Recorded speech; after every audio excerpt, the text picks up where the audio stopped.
E tesouros, se vocês quiserem, eu os deixo pegar. Procurem por ele, deixei tudo naquele lugar.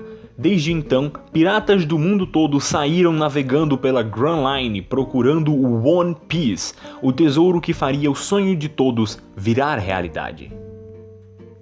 One Piece é muito grande e essa é a principal piada que existe dentro de todo o fandom, de dentro do anime e de até fora do anime. E por isso que eu estou comentando o One Piece em sagas, em vez de comentar arco por arco, que senão eu ficaria aqui muitos anos para fazer isso. É mais inteligente eu comentar por sagas que eu faço menos episódios.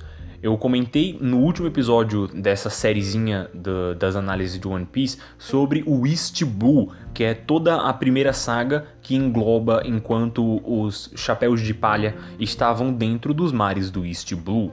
Dando um breve resumo, Monkey D. Luffy inicia sua jornada pelo mundo querendo se tornar o rei dos piratas. Na realidade ele está procurando o lendário tesouro One Piece, que quem encontra o One Piece se torna o rei dos piratas. E ele quer se tornar o rei dos piratas. Por isso ele inicia sua jornada como um pirata rumando à entrada da Grand Line, porque o One Piece está em algum lugar dentro da Grand Line.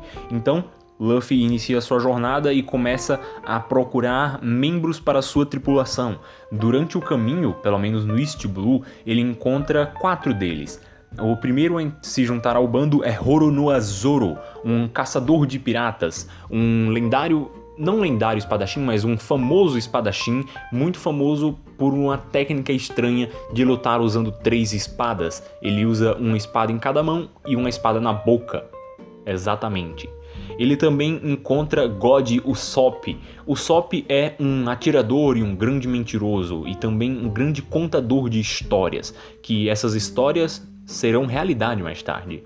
Nós também encontramos o nosso querido amigo Sandy. Sandy, ele é um cozinheiro que luta com as pernas, porque ele não pode machucar suas mãos, porque ele tem o desejo intrínseco dentro dele de alimentar todas as pessoas que estão com fome e nunca desperdiçar comida por conta do seu passado triste. E nós também conhecemos Nami. A Nami, ela é conhecida como Nami Agatuna, porque uma das coisas mais importantes para ela, pelo menos do arco de personagem dela, é o dinheiro, porque se você quiser saber por que você assiste o anime ou vê o último episódio, que eu espero que se você tá vendo isso aqui você viu o último. Mas enfim, a Nami se importa muito com dinheiro, essa é basicamente a piada inteira que existe em volta dela, ela ama dinheiro. E o arco dela é o arco do Arlong Park, que é basicamente o antepenúltimo vilão que o Luffy derrota. Ele vai lá, dá uns tapas no Arlong e por isso fica um pouquinho famoso, depois ele faz algum caos ali em Log Town e então ele finalmente entra na Grand Line. Na realidade, nós terminamos o East Blue com o Luffy nas portas da Montanha Reversa.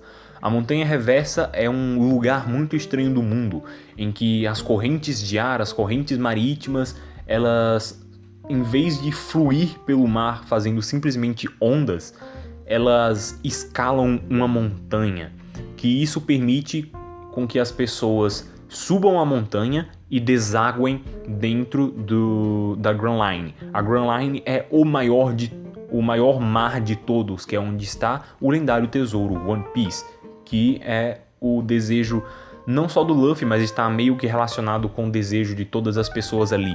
Por quê? O Luffy quer se tornar o rei dos piratas, então ele entra na Grand Line para encontrar o One Piece.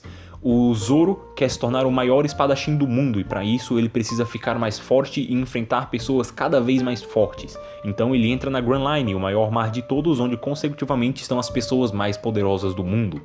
O Usopp, ele quer se tornar um bravo guerreiro do mar, então qualquer aventura que você colocar na frente dele, na teoria era para ele aceitar, por mais que ele seja um pouco medroso. E a Nami, ela quer fazer um mapa mundi, que para isso você obviamente precisa viajar o mundo inteiro. Mas agora comentando sobre esse episódio, no último eu comentei sobre toda a saga do East Blue. Nesse daqui eu vou englobar toda a saga envolvendo Alabasta, ou toda a saga, dependendo do nome que as pessoas dão, pode ser Alabasta ou Baroque Works. Porque ela começa sendo ela começa instintivamente chamando de Baroque Works por conta do núcleo central de vilõezinhos que tinham ali, que você conhecia como Baroque Works. Só que como o grande ápice dela acontece em Alabasta, eu também vejo muita gente se chamando de Alabasta. Eu prefiro chamar de Alabasta, porque não sei porquê, parece um nome mais interessante pra mim. Toda a saga Alabasta engloba desde os Mugiwaras entrando na Grand Line, tendo um literal arco dentro da Montanha Reversa e também chegando até um momento muito específico e muito importante para toda a jornada, que é um evento que vai fazer o Luffy deixar de ser um pirata de 30 milhões de berries para ser um pirata de 100 milhões de berries, que é um salto de 3 vezes e quase meia, 3 vezes e 3 e pouco, é muito. Um último ponto antes da gente começar é que isso daqui é uma análise do anime, porque foi a única obra, o único meio que eu consumi. Significa que nessa série eu não vou comentar sobre nada do mangá? Não. Vai ter um ponto em que eu vou fazer uma pausa, não nesse episódio, provavelmente em um próximo. Na realidade, provavelmente no próximo, eu vou fazer uma pausa para comentar de um acontecimento no mangá que é muito interessante, que eu saiba não existe no anime. Então, depois de todos esses recados que comeram 7 minutos do episódio, vamos começar. Então, eu sou o Trovador. Esse podcast é um oferecimento meros menestréis. Aqui comento de maneira um pouco mais despretensiosa sobre coisas que me interessem. Um livro, uma cena, um episódio, uma obra inteira, um assunto e até palavras às vezes. Tentando dissecar tudo, cena a cena. Agora vamos ao episódio número, eu estou gravando isso fora da ordem, então provavelmente 23, sobre One Piece, análise da saga Alabasta.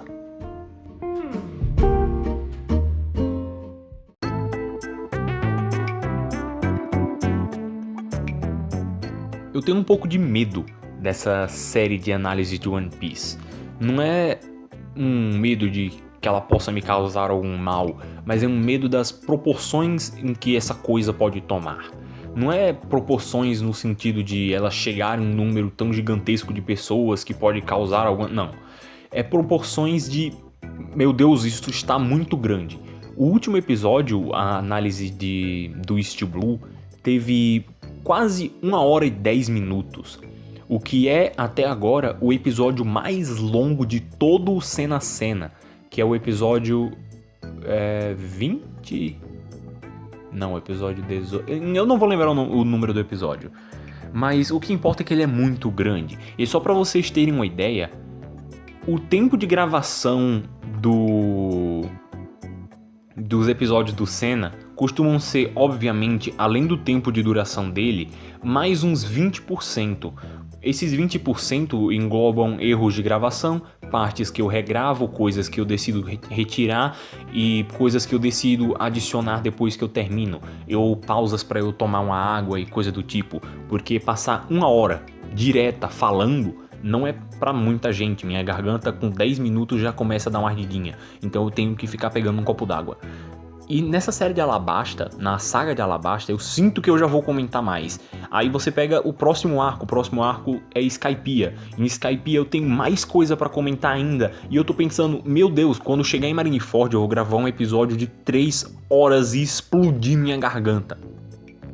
Continuando diretamente de onde a gente parou no último episódio, você tem aquela cena em que todos os chapéus de palha estão chegando na entrada da Grand Line e todos eles colocam os pés assim em cima do barril e declamam o seu sonho, o sonho que eles querem realizar entrando na Grand Line, que é aqueles que eu dei lá no início. O Luffy quer ser o rei dos piratas, o Zoro quer ser o maior espadachim do mundo, o Sandy quer encontrar o All Blue, o Sop quer se tornar um bravo guerreiro do mar, o lobo do mar, eu não lembro agora, e a Nami quer desenhar um mapa mundi. E logo depois eles começam a efetivamente subir a Montanha Reversa. Ela chama Montanha Reversa de novo porque nela as águas sobem em vez de descerem, por conta de correntes marítimas, temperatura do mar, coisa e tal, que ele tenta dar uma explicada lá, só que ainda é fantasia, então você só aceita. Você tava vendo tubarão que tem dentes que quebram concreto, então isso aqui é de menos. Aí eles sobem a montanha reversa, tem uma ceninha bem bonitinha do Luffy olhando assim pra dentro da Grand Line e dizendo que aquele é o maior mar de todos, o mar em que ele vai realizar o seu sonho de se tornar o rei dos piratas, coisa e tal. Aí depois eles efetivamente ajustam a rota ali, que isso já começa a provar pra gente que a Nami é uma esplêndida navegadora, porque eu não faço a mínima ideia de como opera um navio normalmente. Imagina subindo uma montanha reversa, chegando lá em cima tendo um geyser, aí lá em cima você tem que ajustar o barco para descer na direção certa. É complexo. Aí depois eles simplesmente começam a descer para desaguar dentro da Grand Line. E uma coisa antes de comentar efetivamente sobre o arco da Montanha Reversa, a Grand Line no mundo de One Piece é conhecida como o cemitério dos piratas, porque muitas pessoas se julgam aptas de entrar lá dentro, só que elas percebem depois que elas entram que elas são fracas demais para estar dentro daquele oceano. E você vê isso até dentro do próprio East Blue, com o Don Krieg, que é uma pessoa que deu um certo trabalho pro Luffy derrotar.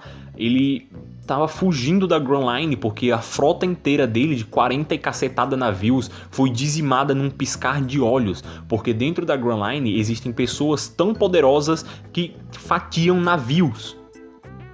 Só que você não precisa encontrar necessariamente um Mihawk Olhos de Falcão para ter algum perigo dentro da Grand Line, porque só a Montanha Reversa já é um desafio tão gigantesco para piratas comuns que eu acredito que um dos primeiros maiores desafios já seja entrar lá dentro, imagina se manter lá dentro. Então ele tá sempre mostrando os perigos desse novo mundo grandioso em que eles estão entrando, porque ele precisa mostrar que efetivamente esse novo mundo, que aliás novo mundo é o nome do oceano depois da Grand Line, esse novo mundo em que eles estão entrando é perigoso, porque você precisa pensar, caralho, eles são muito corajosos, eles estão entrando em uma aventura perigosíssima no maior mar de todos, no mar que é conhecido como cemitério de piratas por conta disso, aquilo e coisa e tal. E então eles finalmente entram na Grand Line, ou mais ou menos, porque logo quando eles estavam descendo da Montanha Reversa, eles estavam chegando nos Cabos Gêmeos. Cabos Gêmeos é um cantinho assim é basicamente a costa da Montanha Reversa. Só que tem alguma coisa tapando o caminho para a entrada da Grand Line. É como se fosse uma montanha gigantesca, um toco preto muito grande tampando a entrada. E o que o Luffy pensa em fazer? Ele desce um cacete, ele estica o braço e bum no negócio. E lá bum no negócio. Essa piada foi ruim. Acontece que essa coisa que estava no meio dos Cabos Gêmeos, impedindo que eles entrassem na Grand Line, era uma baleia. Mas não uma baleia normal, é uma baleia gigante, conhecida como Laboon. E depois do Luffy dar um tapa nela e de ela quebrar aquele canto no Going Merry, a cabeça do Going Merry, onde o Luffy fica sentado, ela engole eles. Só que o Luffy fica do lado de fora dela, em cima. E você já fica pensando, tá bom, é agora que começa a história do Pinóquio, porque o Sop tem um nariz grande e tal. Piadas. E incrivelmente dentro da baleia, eles encontram um céu com uma ilha e um velho muito mal encarado, que eles ficam bem assustados e o Sop diz que eles têm um canhão e vão disparar nele. E o velho diz, não disparem, senão alguém vai morrer. Aí alguém do bando, que eu não lembro quem é, vira e pergunta, quem? Aí o velho responde, eu. Que refinadíssimas as piadas do Oda. Parabéns, Oda. Você sabe contar piadas. Eu ri bastante. Só que não é das melhores piadas da saga. A saga tem algumas piadas mais interessantes, como eu não vou dar spoiler, mas mais pra frente tem algumas piadas mais interessantes. E mais pra frente em One Piece tem algumas piadas que são supimpa. Tem algumas piadas que eu rio só de lembrar. E enquanto todo o bando do Chapéu de Palha tá lá dentro da Laboon, o Luffy tá do lado de fora. E a baleia tá começando a emergir pra dentro da água. Então o Luffy começa, meu Deus, o que eu vou fazer? E ele encontra um alçapão na baleia. E ele abre o alçapão e entra na baleia. Ela é uma baleia, sei lá, caverna. Tem um espaço inteiro lá dentro da baleia. Que estaria tudo bem se lá dentro da baleia eles não fossem atacados por Mr. Wednesday e Mr. Nine. Eles queriam naquele momento matar a Laboon para pegar a carne dela para alimentar uma ilha que estava passando fome. Só que como o velho é como se fosse uma pessoa que está lá para cuidar da baleia, ele obviamente não quer deixar. Então os Mugiwara derrotam eles facilmente e fica meio que por isso. E o Oda ele tira um tempinho para criar um background em cima da Laboon e em cima do velho. Porque o velho que chama Crocs, eu lembrei que eu anotei. O velho Crocs, ele navegou na tripulação do Rei dos Piratas. Ele navegou, se eu não me engano, um ano inteiro com a companhia do Roger, no bando dele servindo de médico. Que é uma habilidade que o Oda tem, que eu acredito que é alguma coisa incrível que existe na cabeça dele que muitos mangakas não possuem. Que eu já vi muita gente dizendo que o Oda não esquece, porque ele realmente não esquece. Parece que ele gosta e tenta ao máximo e se esforça colocando todo o espírito que ele pode para ligar todos os pontos de One Piece. Parece que ele nunca usa alguma coisa se não for servir para alguma coisa, o que é uma coisa interessantíssima. Se você olha em todos os vídeos do Meros Menestréis, eu tô dizendo que se você coloca alguma coisa na história, aquilo precisa ter alguma função dentro da narrativa, nem que seja imediata ou preparando alguma coisa mais para frente, aquilo precisa ter uma função narrativa. E o Oda tem essa noção tão gigantesca de preparar coisas e não ser somente alguma coisa que ele tem que resolver agora, mas talvez essa coisa que ele está introduzindo agora vá ser um momento emocional para um personagem mais na frente, ou vai ser uma informação relevante para X outro personagem na frente, que cria uma ideia muito grande que o mundo de One Piece está rodando mesmo sem você estar percebendo, porque, dando o contexto, ele prepara aqui uma coisa que ele só vai usar 2, 3 arcos na frente. A Laboon, que é a baleia, ela tá constantemente batendo a cabeça dela na costa da montanha reversa. Porque 50 anos atrás, um bando pirata era muito amigo da Laboon. Só que eles tiveram que partir em uma aventura. Só que a Laboon era muito pequenininha, então ela ficou nos Cabos Gêmeos enquanto os piratas foram. E os piratas disseram, um dia nós vamos voltar aqui para ver você, Laboon. Acabou que esse bando inteiro morreu. Então a Laboon tá constantemente batendo a cabeça dela na montanha reversa, esperando esse bando pirata, porque ela não sabe que todos eles morreram. Então ela meio que vai ficar lá eternamente, porque as baleias vivem muito. Que isso é nada mais nada menos que o Oda preparando coisa para, dependendo da forma de organização que você adotar, 3 ou 2 sagas na frente, porque sagas são compostas por vários arcos. Ele tá preparando coisa lá pra Thriller Bark, que é depois de Enies Lobby, que é depois de Water 7, que é depois de Skypiea. É muito na frente. E isso não é coisa de ele tem a história toda pensada e ele vai pensando durante e vai escrevendo e juntando os pontos. Parece que desde o primeiro capítulo ele tem total ideia de tudo que ele vai escrever, porque no primeiro capítulo nós temos noção de uma coisa que vai acontecer em Marineford, que é mais ou menos o meio de One Piece. No primeiro capítulo. Dando continuidade, Os nossos queridos Mr. Nine e Mr. Wednesday, ou Mr. Quarta-feira, eu prefiro Mr. Quarta-feira, é bem mais interessante.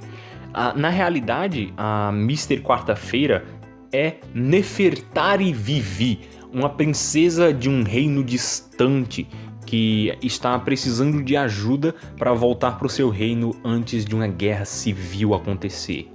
E os Mugiwara, como são muito gente boa, decidiram que vão levar a Vivi até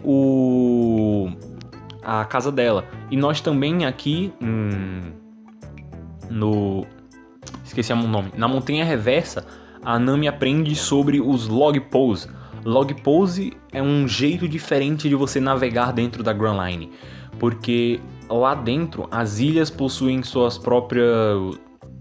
Além de possuírem seu próprio clima, tipo, você pode do nada estar em uma ilha que está nevando e a próxima ilha é verão. Aí na próxima ilha você tem uma ilha pré-histórica, aí na próxima ilha uma ilha do futuro. É assim que funciona a Grand Line. E cada uma dessas ilhas tem pontos magnéticos, que é para que serve o Log Pose. O Log Pose é uma bússola que dita rotas pelo qual você vai entrar e seguir seu caminho na Grand Line. Por exemplo, você vai trilhar o caminho entre várias ilhas, porque dentro da Grand Line tem várias rotas com várias ilhas em cada uma dessas rotas. E o Log Pose ele faz o quê? Ele traça uma rota e você é obrigado, se você tiver só um Log Pose, a continuar por aquela rota até chegar na outra ponta da Grand Line, que é a Ilha dos Tritões. Só que isso eu comento muito mais na frente. Bem, muito mais na frente mesmo. E a primeira parada que a Mr. Nine e Mr. Quarta-feira tem que fazer é na ilha de Whiskey Peak.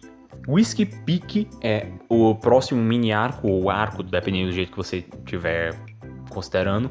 Whiskey Peak é uma ilha que, à primeira instância, tem uns cactos gigantes e acolhe muito bem todas as pessoas que chegam lá. É uma ilha muito acolhedora para os piratas que estão acabando de entrar na Grand Line, porque ela é, na teoria, a primeira ilha da Grand Line, porque não tem nenhum... Os Cabos Gêmeos quase não contam, é um arco que teve ali, mas não é uma ilha em si. Então, chegando em Whiskey Peak, eles são muito bem recebidos e começam a farrear. Eles começam a beber muito, comer muito, pegar mulher e esse tipo de coisa. Só que o Zoro e a Nami, como são os personagens com mais capacidade de duvidar das outras pessoas, porque o Zoro era um caçador de piratas e a Nami era Nami a gatuna, eles meio que estão ligados em como que as coisas no mundo funcionam. Então eles enchem a cara, só que enchem a cara prestando atenção no que está acontecendo, porque eles meio que sabiam que ia dar alguma coisa errada. Enquanto os outros não, os outros são lá, eles só chega, enche a cara, come tudo que tinha para comer e desmaia, dorme todo mundo. Acontece que o povo da ilha fingem ser acolhedores com piratas, enchem o rabo deles de cachaça e matam todos os piratas que chegam lá.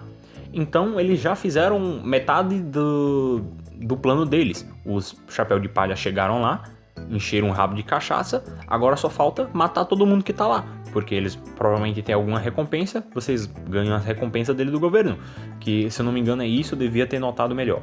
Só que o Zoro, como não é besta nem nada, ele foi lá e matou todo mundo. Todo mundo tava lá pra matar ele, só que ele partiu a cara de todo mundo, porque ele é um caçador de piratas, Oro no Zoro. Acontece que na ilha também estavam Mr. Five e Mr. Valentine, que são dois agentes. Todos esses que eu tô falando, Mr. algum número e Mr. nome de feriado ou nome de dia da semana, são... Se você não tem inglês, chora. Eu vou chamar de quarta-feira e sexta-feira e domingo. Vou chamar assim mesmo, porque é mais interessante. Eles são agentes de uma organização criminosa mais ou menos secreta chamada Baroque Works. A Baroque Works, ela é uma organização criminosa com basicamente assassinos por todas as partes da Grand Line. E lá em Whiskey Peak, estão Mr. Five e Mr. Valentine, porque todos os agentes que têm Mr. e número são acompanhados também de um parceiro, que então no caso o Mr. Five é acompanhado da Mr. Valentine. O Mr. Five, ele tem um poder bem estranho na realidade, que ele pode fazer qualquer coisa do corpo dele explodir. Então ele fia o dedo no nariz, puxa uma catota, joga na pessoa e a catota explode. Sim, isso é um poder interessante, ou sei lá, não sei ao certo como eu definiria isso. E a Mr. Valentine, ela tem um poder muito interessante que eu tô assistindo Dressrosa e parece que ele apareceu de novo. Talvez eu tenha que dar uma pesquisada nisso quando eu for comentar de Dressrosa, mas tudo bem. A Mr. Valentine, ela pode controlar o peso do corpo dela. Ela pode ser tão leve quanto uma pluma, sair voando e depois pesar 10 mil toneladas e cair em cima da pessoa. Enquanto o Mr. Five tá lá explodindo a cara de todo mundo com catota de nariz. Que é... Então, quando o Luffy acorda da bebedeira que ele teve, ele tá gordão lá, todo desengonçado. Então, ele sai na rua e tá todo mundo morto. Eu não tenho certeza se o Zoro mata todo mundo ou se ele só desmaia todo mundo, mas tá todo mundo estirado no chão, porque o Zoro passou o rodo em geral. Então o Luffy fica putaço, porque ele não entendeu a história direito. Ele pensa que o Zoro simplesmente desceu a peixeira em todo mundo lá. Ele fala assim: ah, não, eles nos receberam tão bem, não sei o que, eu vou quebrar tua cara, Zoro. Então o Luffy começa a lutar com o Zoro, e no meio da luta entre o Zoro e o Luffy, o Mr. Five e a Mr. Valentine entram na briga para tentar derrotar o Luffy e o Zoro. Só que sem nem perceber, o Zoro e o Luffy derrotam o Mr. Five e o Mr. Valentine. E eu falei tantos nomes que nem eu sei se eu falei certo e também não vou voltar para conferir. Mas resumindo, o Luffy e o Zoro lutaram e sem querer derrotaram o Mr. Five e Mr. Valentine. Que depois chega lá a Princesa Vivi e diz que realmente ela era uma agente infiltrada na Baroque Works para descobrir os planos do cara lá, não sei o que, e que ela pagaria para Nami 1 bilhão de beris se ela ajudasse eles a chegar em Alabasta. Por quê? Antes, se eu não me engano, ela só pegou uma carona com eles mesmo, porque eles estavam no barco assim, chegando lá em Whiskey Peak, e agora não, ela disse: eu sou Nefertari Vivi, eu sou princesa, não sei o que, vocês podem me levar lá, eu pago pra vocês. A Nami é apaixonada em dinheiro, ela disse: ah, vamos! Porque ela é meio que uma segunda capitã, uma capitã assim não oficial do bando, tá ligado? E antes do arco de Whiskey Peak terminar, você tem aquele cara que tem umas pistolas no cabelo sendo explodido. Você tem a Vivi falando que o Mr. Zero porque nos níveis da Baroque Works, o quão mais perto de zero, mais poderosa é a pessoa. E o Mr. Zero é obviamente quem domina o negócio todo. E a Vivi fala que ela fala sem querer que o Mr. Zero é o Shichibukai Crocodile. Nós sabemos quem é Crocodile? Não. Entendemos muito bem o que é Shichibukai? Também não, mas do que importa? O Oda é incrível em explicar as coisas do jeito mais fluido possível, fazendo você entender devagarinho. Então não importa o que é um Shichibukai ou quem é Crocodile, você vai descobrir depois. E então, quando eles estão preparando as coisas para sair de Whiskey Peak, depois do cara lá que tem umas pistolas no cabelo ter se sacrificado, entre aspas, porque ninguém morre nesse arco, que é uma coisa bem chatinha, que depois eu falo melhor, eles encontram Mr. All Sunday. Mr. All Sunday é a companheira, porque como eu já falei, todos os Mr. algum número são acompanhados de alguma pessoa que tem algum nome especial. Mr. All Sunday é a companheira, entre aspas, do Mr. Zero, que é o Shichibukai Crocodile. A Mr. All Sunday chega lá, ela dá um papo assim dá um papo da hora, assim, troca uma ideia bem interessante assim com o pessoal lá do bando. E também dá pra eles um Eternal Pose. Como existe o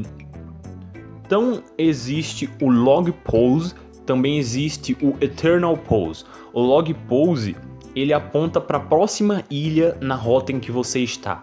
Então eu estou nessa ilha de agora, ele está apontando para a próxima ilha da rota. Quando eu chego na próxima ilha, ele dá um tempo e depois aponta para a próxima ilha. E vai assim sucessivamente até você chegar na última ilha, pelo menos da Grand Line. Mas o Eternal Pose não, o Eternal Pose aponta eternamente para a mesma ilha. E ela, a Miss All Sunday, dá diretamente o Eternal Pose que vai direto para Alabasta. Só que depois que o Luffy descobre que ela é a Miss All Sunday que trabalha pro Crocodile, ele não quer o Eternal Pose. Então ele esbagaça ele e diz: não, nós vamos fazer nosso próprio caminho, Alabasta tá nessa rota aqui, então tchau.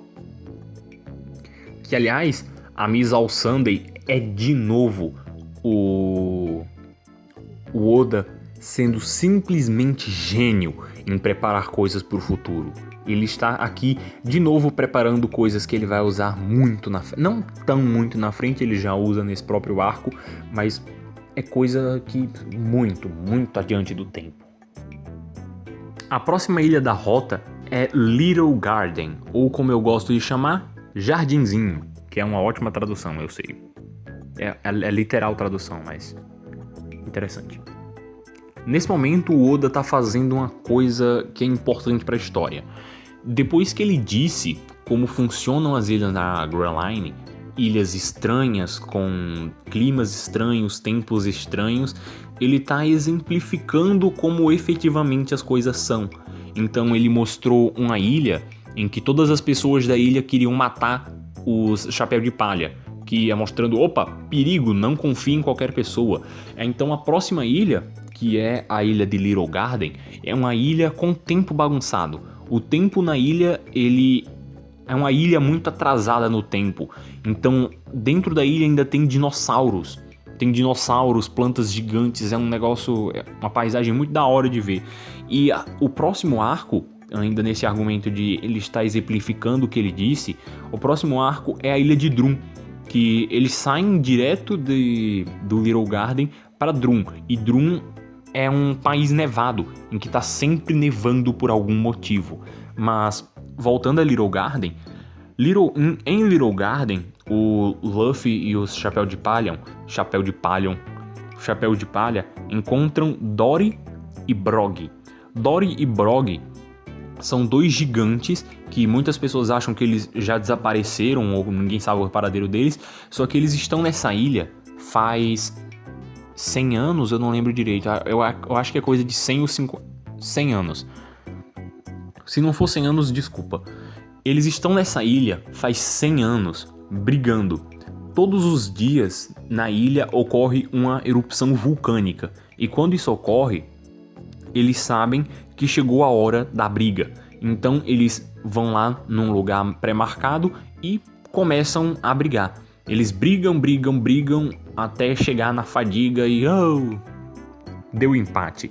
Eles já estão com um número incalculável de empates. Por quê?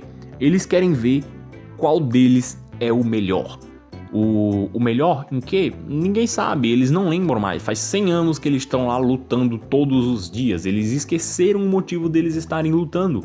Eles só sabem que um deles tem que ganhar, um deles tem que perder, e é por honra, aparentemente, isso. Esse arco serve um pouco para você olhar para dentro do bando do Chapéu de Palha e pensar: eita, porque ele dá paralelos grandes com partes de personalidades dos personagens. Por exemplo, o Dory e o Brog lutando são a parte da personalidade do Zoro e do Sandy, de estar sempre competindo, estar sempre se xingando, um odiando muito o outro. E até eles passam esse arco inteiro competindo. Eles eles desembarcam na ilha de Little Garden e eles querem comer.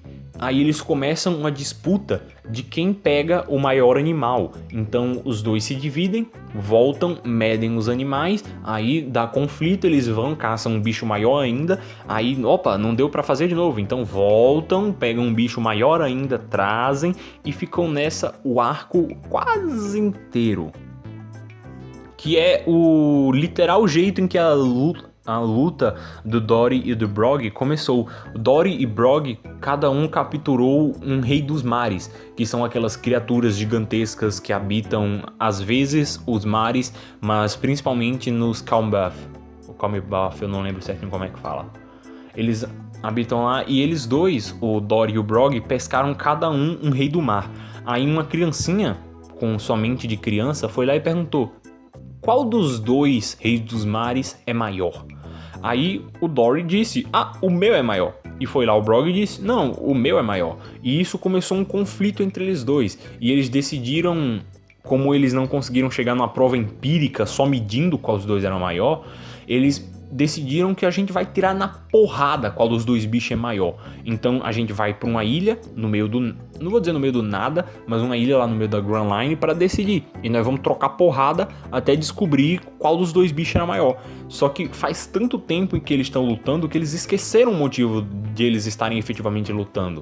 Que, aliás, isso dá um aspecto visual interessantíssimo pra ilha. Porque a ilha...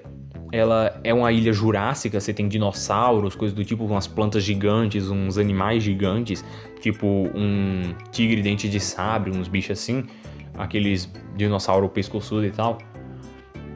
E no meio da ilha, você tem dois esqueletos gigantescos, que ele mostra depois serem os dois reis dos mares que eles pescaram. Quando eles começaram a briga, eles levaram os dois reis dos mares lá e ficaram comendo eles, eu acredito. E depois eles... faz 100 anos, os bichos secou e ficou lá só as carcaças de osso. Aí eles estão... é onde eles dormem, tá ligado? Uns lugares assim, dá um aspecto belíssimo que faz sentido com a história, com a história do arco e com a história deles dois. Quando os Chapéu de Palha chegam na ilha, eles se dividem, que é uma coisa que eles fazem em todos os lugares que eles chegam, que é quase como se fosse um rito de passagem que eles fazem toda vez que eles chegam em alguma ilha. É como se fosse esqueci o nome, mas eles sempre fazem. Em todos os arcos você sempre vai ver essa mesma fórmula, lembrei a palavra.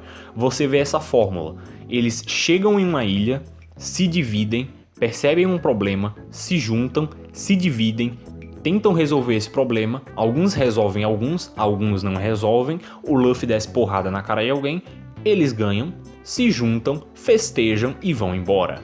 É basicamente o modelo One Piece de contar as histórias. Haha!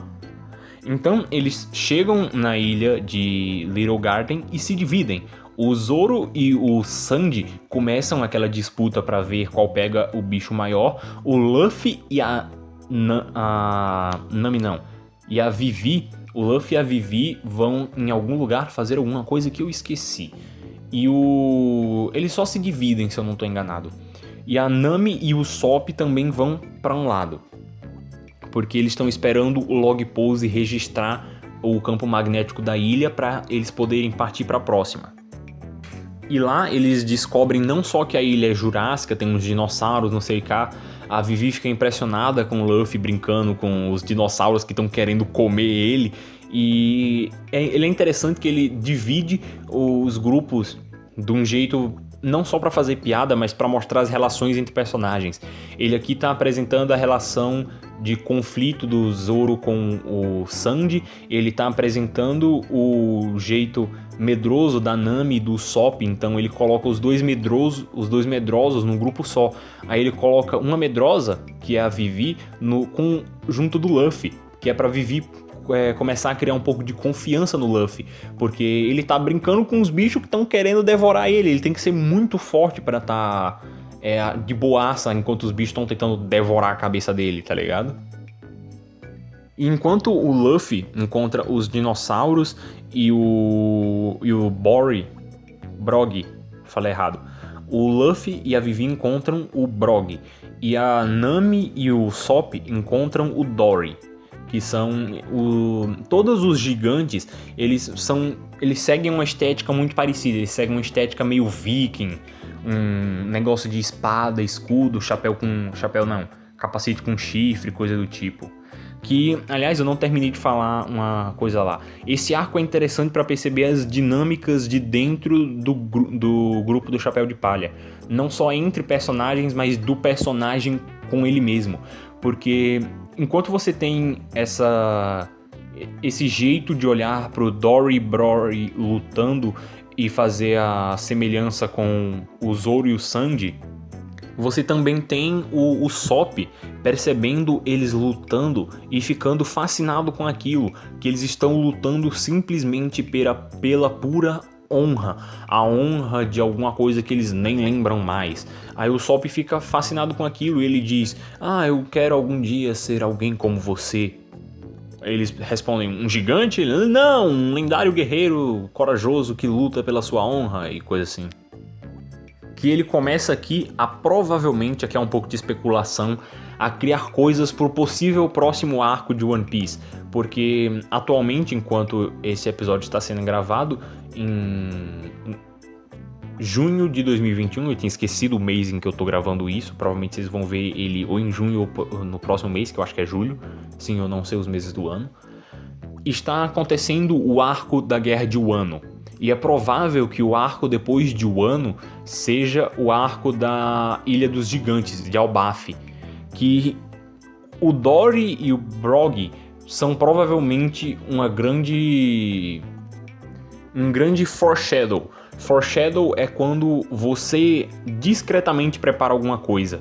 Que era para eu ter lembrado dessa palavra no início do episódio, que seria muito mais fácil de eu explicar o Oda preparando as coisas mais pra frente, como a Labum e esse tipo de coisa. Ele tá fazendo um foreshadow, que o Sop tem alguma relação com os gigantes, porque os gigantes têm esse senso de luta, de honra, não sei o que, e o Sop admira muito isso, que é provável que o Elbaf seja um arco muito pessoal do Sop. Assim como ele já vai meio que preparando isso, eu acredito, aqui em Little Garden. Em Little Garden, eles também encontram Mr. Tree e Mr. Five. O Mr. Five, de novo, é o do cara das catotas.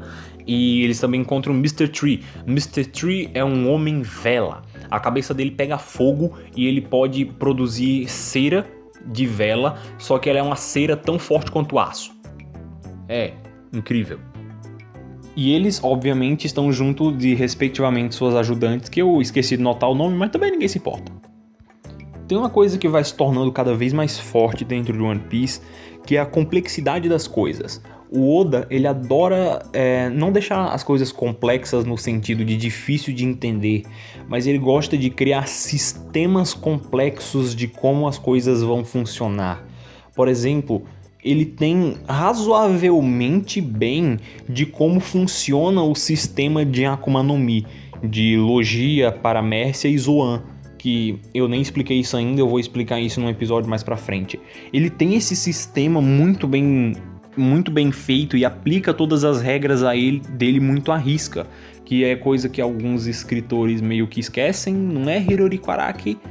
E não só na questão dos poderzinhos ele é assim, mas em todas as situações em que ele cria, que aqui em Little Garden, se eu não me engano, se não o primeiro arco, é um dos primeiros, ou um que ele não usa ainda, eu de verdade não lembro, que ele começa a já usar aqueles esquemas que toca assim, no início do episódio de onde eles estão, porque como eles se separam, tem muita coisa acontecendo ao mesmo tempo.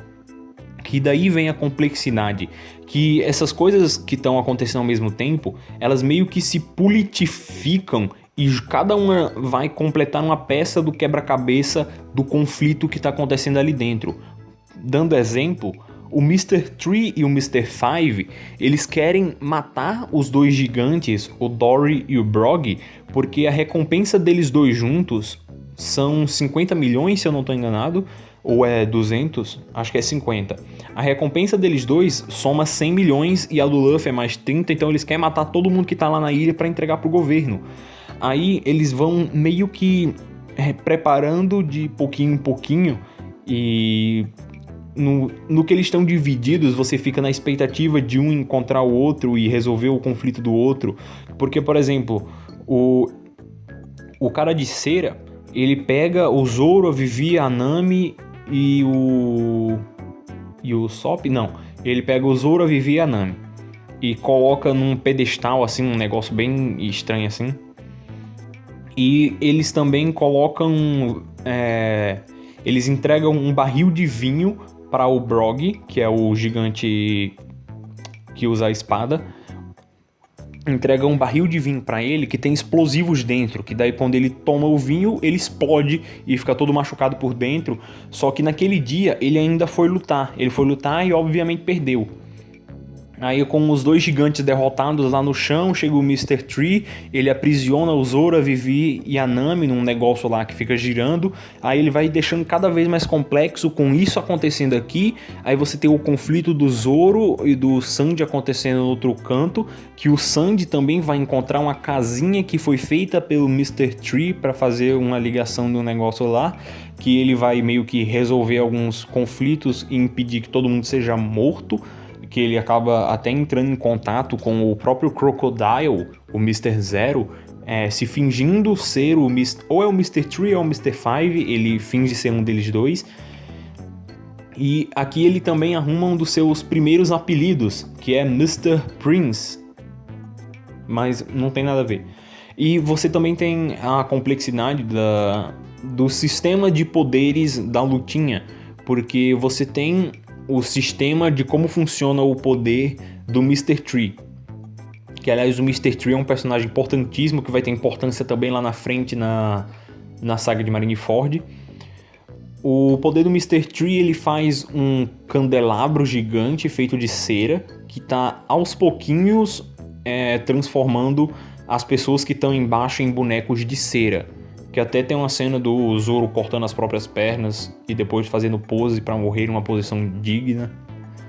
E além de como funciona o poder dele, você também tem que aprender como funciona o poder da ajudante dele, que é uma menininha que tem um negócio de umas tintas, que dependendo da cor da tinta que ela passa em você, você fica com um sentimento diferente. Aí você ainda tem isso enquanto tá acontecendo todas essas lutas, tem o Usopp e o Usopp lutando contra o Mr. Five, que ele perde, e ele correndo com o Karu naquela cena belíssima. Mas enfim, dando uma resumida, o Luffy dá tapa na cara de todo mundo e resolve todos os problemas, porque é isso que o Luffy faz. Yes! Que, aliás, talvez, só talvez, ele já esteja preparando aqui em Little Garden as coisas pro Haki da observação. Porque tem uma cena, que é a cena do Mr. Five, o Mr. Tree, na realidade, sendo derrotado efetivamente. Ele faz várias réplicas dele de cera, e o Luffy diz que instintivamente ele sabia qual das réplicas era a réplica de verdade. Não, pera, a réplica de verdade não. Qual deles era o de verdade. Ele diz que instintivamente descobriu que talvez já seja o foreshadowing do Haki da observação. Mas enfim, o Luffy desce porrada em todo mundo. O Sanji, ele acaba conseguindo ele consegue um Eternal Pose? Não, ele consegue um Log Pose que tá apontando pra Alabasta, porque o Log Pose de Little Garden demora... de 100 anos, 10 anos, é muito tempo, ele demora muito tempo para poder descobrir o novo caminho e coisar. Porque, como eu já expliquei, o Log Pose tem que pegar o campo magnético dessa ilha para poder definir qual é o da próxima. Aí, dependendo da ilha, ela demora mais ou demora menos. Aí o Sanji estava lá na casinha do Mr. Tree, que ele fez lá com cera no meio da floresta.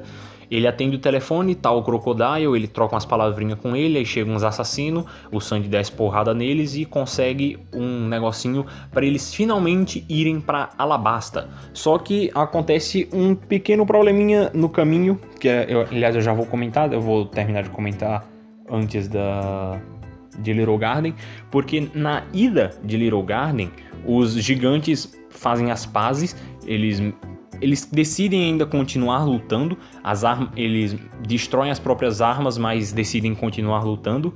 E aqui ele tem um ponto que vai completando um pouquinho mais do arco do Usopp, porque o Usopp é um dos poucos personagens que ele tem um desenvolvimento constante durante a história inteira, porque o desenvolvimento dele é mais ou menos sobre as mentiras que ele conta, enquanto o desenvolvimento de um personagem tipo o Zoro é se tornar mais forte. Ele praticamente não tem desenvolvimento além de aprender uma técnica nova ou aplicar uma técnica diferente.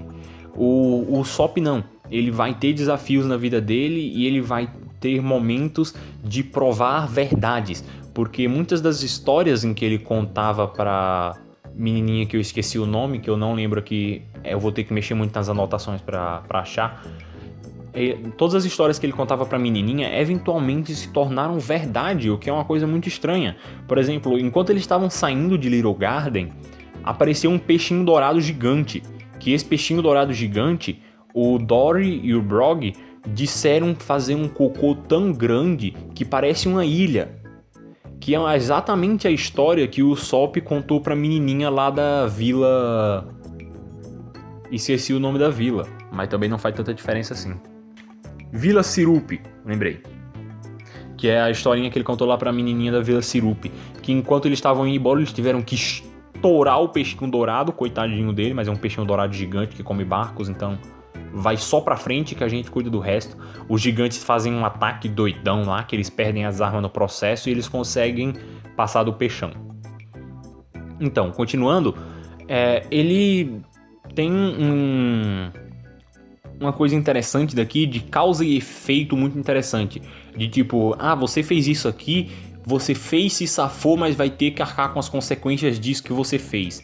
Então, eles foram contra as recomendações da Miss All Sunday, que queria entregar um Eternal Pose para eles irem direto para Alabasta. Só que eles não seguiram a recomendação dela, então eles vão ter que arcar com as consequências. Então eles tiveram todo esse confronto na ilha de Little Garden e vão ter um maior ainda, porque a Nami em Little Garden contraiu uma doença. Ela aparentemente contraiu alguma gripe muito antiga que as pessoas não sabem mais como curar. Então agora eles têm de procurar um médico. Só que é um assunto um tanto complicado, porque a Vivi, ela quer chegar o mais rápido possível em Alabasta, porque está prestes a acontecer uma guerra civil no país dela que vai matar praticamente todas as pessoas que ela gosta, todas as pessoas do país dela. Tipo, ela é da realeza, então ela meio que tá dos dois lados da guerra. Só que ao mesmo tempo, o pessoal dos Chapéus de Palha querem ajudar a Nami, que ela tá gripada ou doente. Que daí tem várias cenas interessantes do Luffy querendo jogar água em cima dela e fazendo piada e tal, mas não entra ao caso. Que eles vão entrar num ponto de... Eles dão uma curva no meio da história pra entrar pra procurar um médico. Eles precisam encontrar um médico pra curar a Nami com urgência, porque eles querem voltar rápido para a ilha... Não voltar, eles querem chegar logo na ilha de Alabasta, que vai ser o próximo arco, que é a ilha de Drum.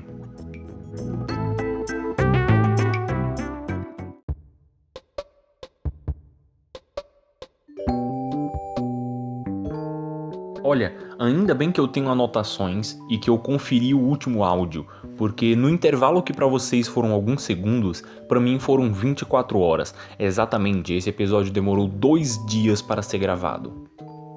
Eu, sem querer, comecei a gravar pulando o arco de Drum. Eu fui direto pra Alabasta, então me obrigo a voltar aqui e comentar sobre o arco de Drum. Continuando de onde eu parei ontem pra mim e segundos atrás pra vocês, a Nami pegou uma doença na ilha de Little Garden. Então agora eles vão fazer um desvio na rota e, em vez de seguir direto para Alabasta, eles vão procurar algum médico para poder tentar curar a doença que a Nami contraiu. Que é até um ponto interessante, porque todas as pessoas que estão entrando na tripulação até agora, elas entram na tripulação para exercer alguma função lá dentro. O que é algo até que uma coincidência um tantinho grande. Você tem o Zoro, que ele é forte. Você tem o Usopp, que ninguém ali sabia atirar, então você arruma um atirador. Você tem a Nami, que ninguém ali sabia navegar, então você arruma uma navegadora. E agora eles estão precisando de um médico, e você meio que já saca instintivamente que eles vão encontrar um novo companheiro lá. Sim, e também tem o Sandy, que eu esqueci de comentar, que eles não tinham um cozinheiro, ninguém ali sabia cozinhar, então eles fazem o quê? Encontram um cozinheiro. Que, aliás, é uma coisa, continuando nos foreshadowing que o Oda vai fazendo desde o início da obra, desde que eles fazem as primeiras reuniõezinhas, o Luffy fica dizendo que ele quer um músico na tripulação. Que isso é uma coisa que não entra na minha cabeça de o quão tempo antes o Oda já está preparando a entrada do Brook, que vai ser, sei lá, no capítulo 500 e muito. Talvez 500 seja demais, 400 e muito, é muito longe. E ele começa a preparar mais ou menos as coisas daqui, com a Labum, o Luffy querendo um músico e esse tipo de coisa. Mas bem, a caminho de... Na realidade eles estão procurando uma ilha em que eles possam encontrar algum médico para curar a doença da Nami. E no caminho que eles estão indo para qualquer ilha que aparecer na frente, eles são atacados pelo pirata Wapol. Só que o Wapol ele é fraquinho e eles derrotam ele com razoável facilidade. Porque o Luffy só dá um Gomu Gomu no bazooka nele e ele sai voando. E eles depois acabam chegando na pequena ilha de Drum. Não tão pequena assim, mas é uma ilha razoavelmente pequena com outros continentes que você vai ver depois. A ilha de Drum é uma ilha nevada, que tá sempre nevando. Que é como eu vinha dizendo no último áudio, o Oda tá dando exemplos de como funciona a Grand Line. Ele disse que você tem ilhas que estão em tempos errados. Algumas estão muito à frente no tempo, algumas estão muito atrás no tempo. E ao mesmo tempo você tem ilhas que estão presas em estações do ano. A ilha de Drum é uma ilha que está presa o tempo inteiro em uma estação de inverno. E, continuando no exemplo, Little Garden, que é a ilha de onde eles vieram, estava presa muito tempo no passado. Lá tinha dinossauros, esse tipo de coisa.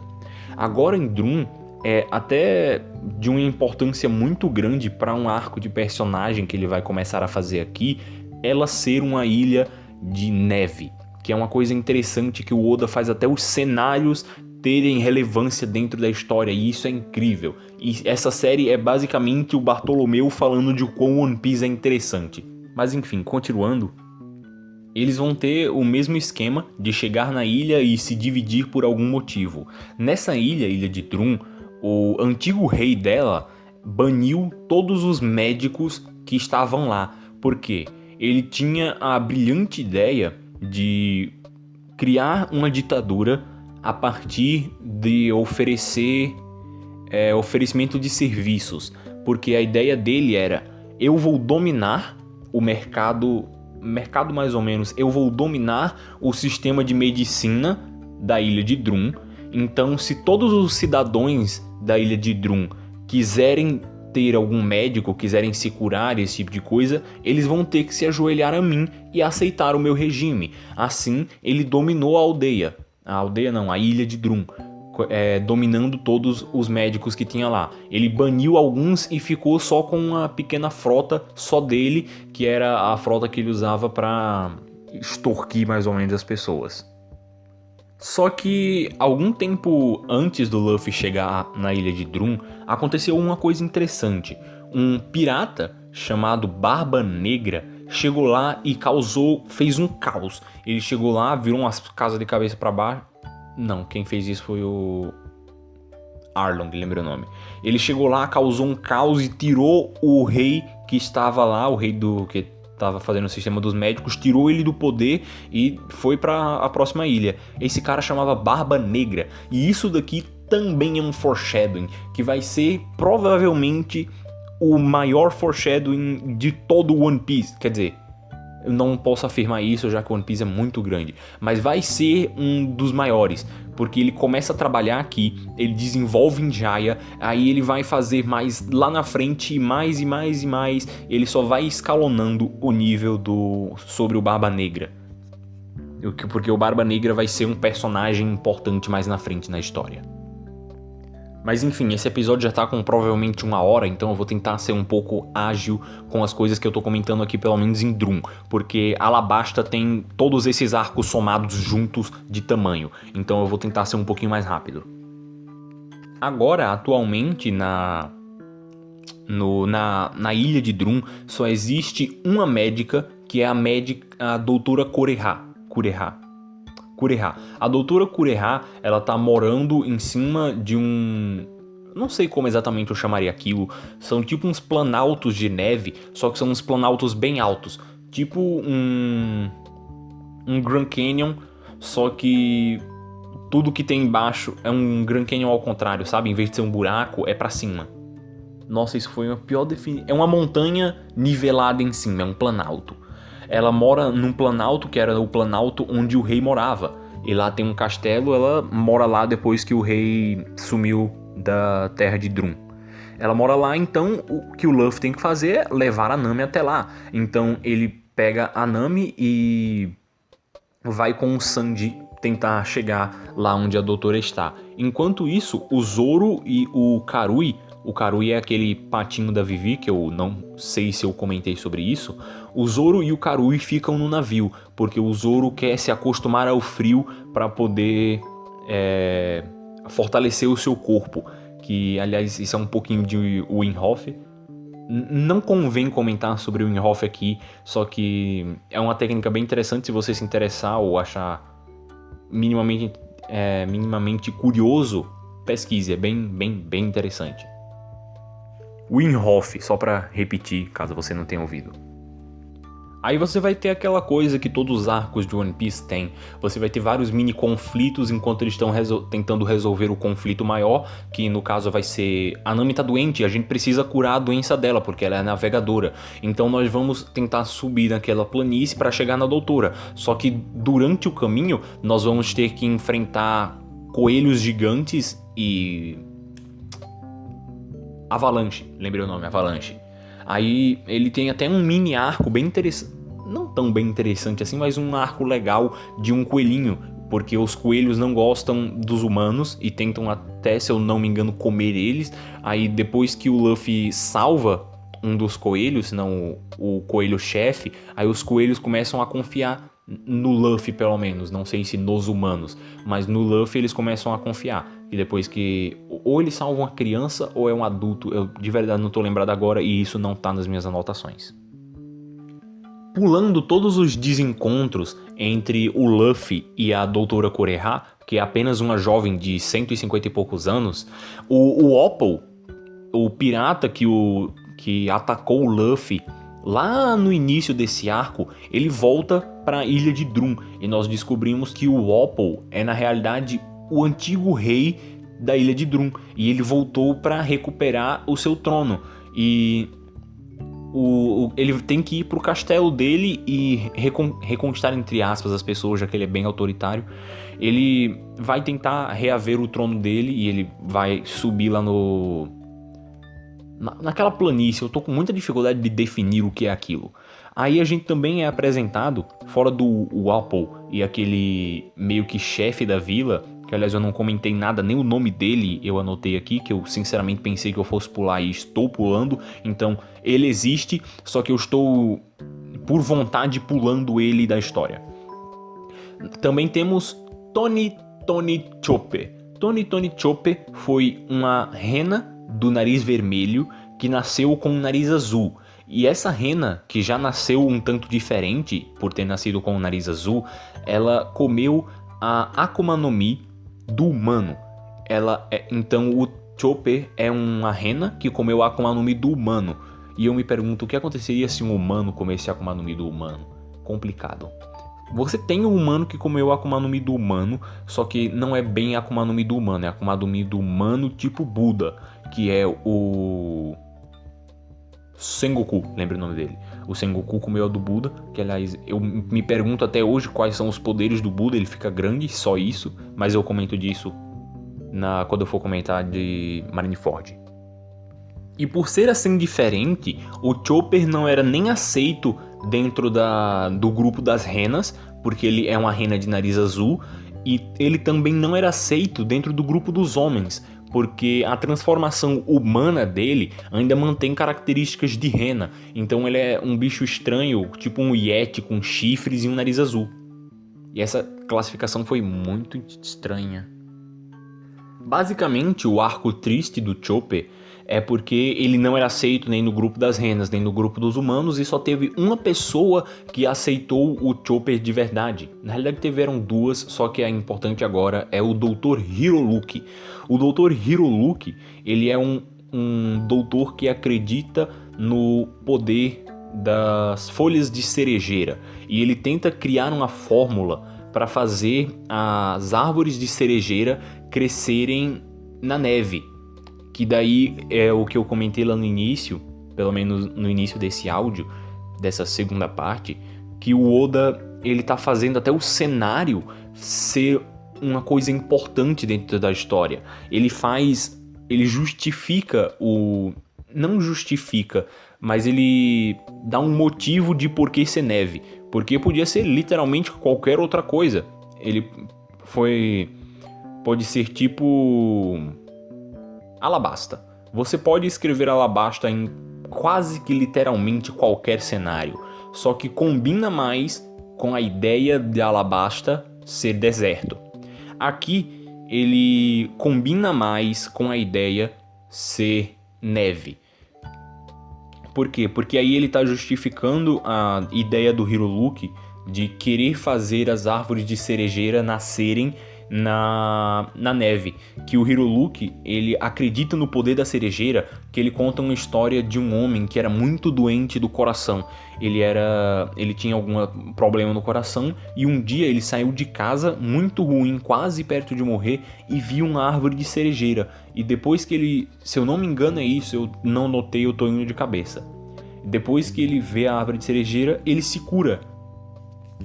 E ele quer mostrar esse poder que ele acha que a árvore de cerejeira tem para todas as outras pessoas. Então ele usa todos os esforços que ele pode para fazer crescer árvores de cerejeira na neve.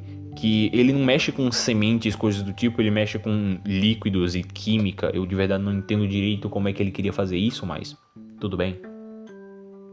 Então o Hiroluki, ele foi a única pessoa que acolheu o Chopper. Ele acolheu o Chopper e morava em um daqueles pilares que tem, porque fora o pilar do castelo, que era onde o Luffy estava subindo, tem vários outros. Ele morava dentro de um desses. Aí ele acolheu o Chopper e começou a ensinar pra ele medicina. Só que o Chopper, ele ainda era bem bobinho. Ele é bobinho até hoje, mas ele é bem menos do que ele era naquele tempo. Se eu não me engano, ele tinha, sei lá, 3 anos, ele não especifica direito, mas ele era uma rena bem novinha. Aí, por mais que ele tenha quase que o cérebro de um humano, não deixa isso muito bem explicado. O Chopper, ele vê em um livro do doutor um cogumelo, e do lado do cogumelo o desenho de uma caveira. Por quê? O doutor, ele, se eu não me engano, ele era pirata. Aí ele dizia pro Chopper que o símbolo pirata significa vida, estar vivo, liberdade e coisas boas, que é o símbolo da caveira. Então ele olhou no livro, viu o desenho de um cogumelo e do lado do cogumelo tinha uma caveira. E segundo o que ele aprendeu, com a mente um tanto criança dele, ele entendeu que aquele cogumelo era uma coisa boa. E era um cogumelo muito raro, então deve ser uma coisa muito boa. Então ele saiu para procurar esse cogumelo para fazer um remédio para o Dr. Hiroluki, que estava doente. Porque do exemplo do cara que era doente do coração e viu uma árvore de cerejeira e melhorou, a pessoa é o Dr. Hiroluki. Não que ele tenha melhorado, ele é bem mais metafórico. Vai ver que a explicação lá é literalmente melhor que a minha. Quer dizer, quase todas podem ser literalmente melhor que a minha. Mas continuando, o Chopper foi lá, pegou o cogumelo, voltou, fez um negocinho e o doutor tomou. Só que na realidade, como pessoas normais entenderiam, um símbolo de caveira do lado de um cogumelo significa morte, porque aquele era um cogumelo mortal que mata a pessoa muito rápido. Então o que o Dr. Hiroluki fez? Ele foi para o castelo do Wapol, que ele queria matar o Wapol, para terminar com o legado dele de querer acabar com os médicos, porque faz muito tempo que o Wapol tá querendo acabar com os médicos da ilha de Drum, e ele fazia aquilo antes. Quando o Luffy chega lá ele já tinha conseguido, mas por conta do Barba Negra ele tinha saído da ilha. Aí o Dr. Hiroluki vai lá, troca umas palavras e morre. Ele é quase que morto pelo Wapol. E isso é todo o background triste do Chopper. E depois disso ele é adotado pela doutora Kureha, que começa a treinar ele de verdade na medicina e esse tipo de coisa. Ele é como se fosse um servo dela. Nossa, ele é um servo dela. Essa piada foi totalmente sem querer. Ele é um servo dela, ele puxa o carrinho dela e tal. Que é até interessante que ele apresenta depois ele apresenta devagar. Como o Oda adora fazer, tudo ele apresenta devagar, sem dizer literalmente pra você. Porque ele tá sempre mostrando a Rena puxando o trenó da doutora e fazendo as coisas pra ela. Aí depois, quando a Nami já tá se curando lá no castelo do Opal, a Nami acorda, olha na porta e tem uma reninha bem pequenininha, com formato de humano, olhando, espreitando assim pela porta. Aí você já começa a pensar, peraí, isso daí, o que é isso daí? Que é um jeito incrível que o Oda tem pra apresentar todas as coisas, que mais na frente eu comento melhor sobre isso. Tudo eu tô dizendo que mais na frente eu comento melhor, que mais na frente tem exemplos melhores. Mas, continuando. Basicamente o Opal vai chegar lá pra tentar matar todo mundo, mas o Luffy desce porrada nele. Tem uma cena belíssima dele segurando a bandeira assim, aquela bandeira que tem o crânio pirata assim, com as pétalas de cerejeira atrás, que é a bandeirinha tanto da doutora Kureha como do Chopper.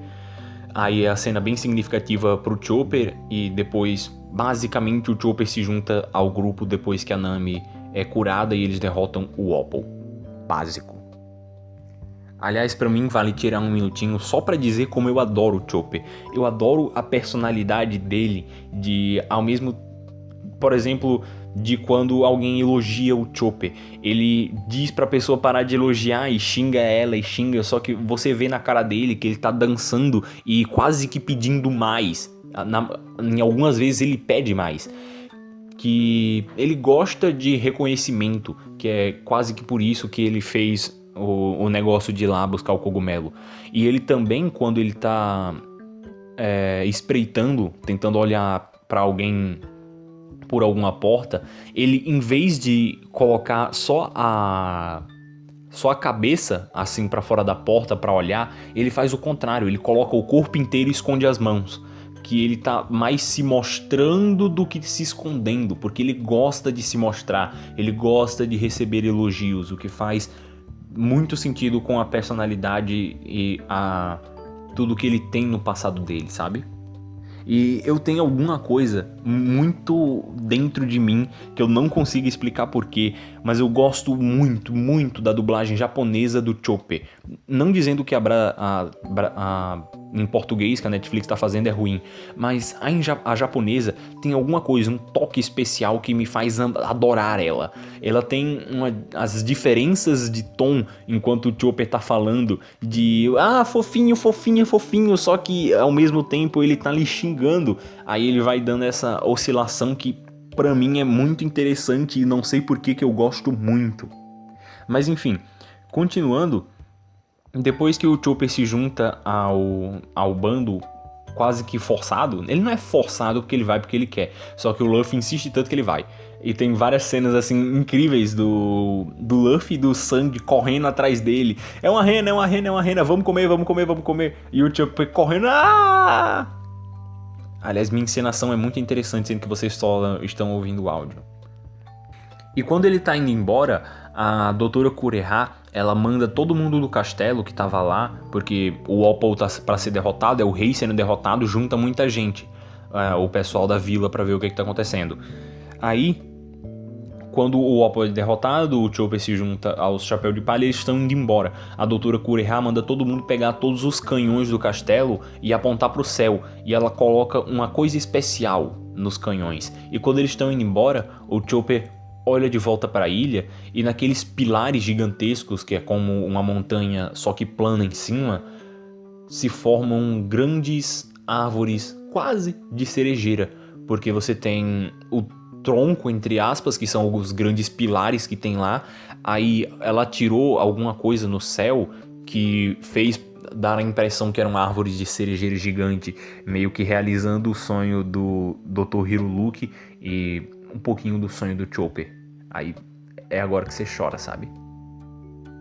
Mas enfim, após Tony e Chopper se juntar ao bando, nós finalmente vamos agora diretamente para Alabasta. A Nami está top, tá todo mundo preparado, mais ou menos, para chegar lá, menos o Chopper, que o Chopper ele é das neves, então agora ele tá indo pro meio do deserto.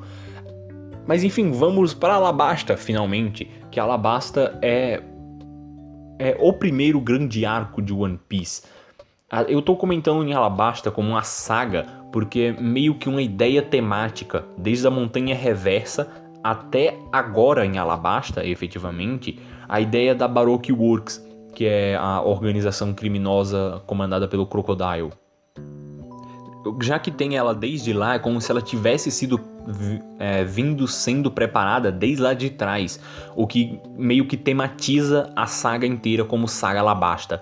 Só que Alabasta também é o arco, que é o arco do país de Alabasta, que é para onde estamos indo agora. Que ele em formatos de arco, ele é o primeiro grande arco, porque ele é o primeiro com uma grande preparação antes.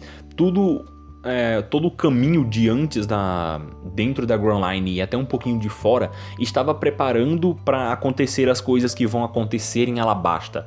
Alabasta é o arco em que o Luffy começa a ser um pirata consagrado e um pirata que vai começar a chamar a atenção do mundo. Ele começa de verdade a chamar a atenção do mundo quando ele passa da Red Line. Só que aqui ele já começa a dizer, opa, tô chegando, minha gente. Porque não só por feitos grandiosos que ele faz, mas ele deixa de ser um pirata de simples... Não simples, porque é um baita com dinheiro, quer dizer, não que eu saiba quantos berries valem de verdade, mas ele deixa de ser um pirata de 30 milhões de berries para ser um pirata de 100 milhões de berries, o que é um salto de 3 vezes em pouco, que eu já comentei isso. Então, continuando, efetivamente começando Alabasta. Antes deles atracarem direto na ilha, eles estão a caminho dela, eles são abordados por uma pessoa. E essa pessoa é o... Eu demorei um tempinho para lembrar o nome dele, mas ele chama Bon Clay. Bon Clay é, na realidade, o Mr. Two. Ele é a segunda pessoa, ou terceira pessoa, nas escalas de poder da Baroque Works. E ele chega lá, ele é uma pessoa bem carismática, ele usa um tutu, umas roupinhas de... Eu não sei se é flamingo, acho que é um flamingo branco. Ou é flamingo ou é uma gaivota, eu de verdade não tenho certeza. Ele chega lá, ele é bem carismático, ele chega conversando com todo mundo, ele já conquista o Luffy de primeira e ele mostra os poderes dele. Ele toca em todo mundo, em quase todo mundo que tá lá no navio, e ele pode se transformar naquela pessoa. Ele imita a voz, ele imita a aparência do corpo, ele se literalmente transforma naquela pessoa. Ele copiou o rosto de todo mundo, a aparência de todo mundo que tava lá, menos do Sandy e da Vivi. Porque se a Vivi tivesse visto, ela teria se cagado de pânico, porque a Vivi sabia que o Bon Clay é na realidade o Mr. Two.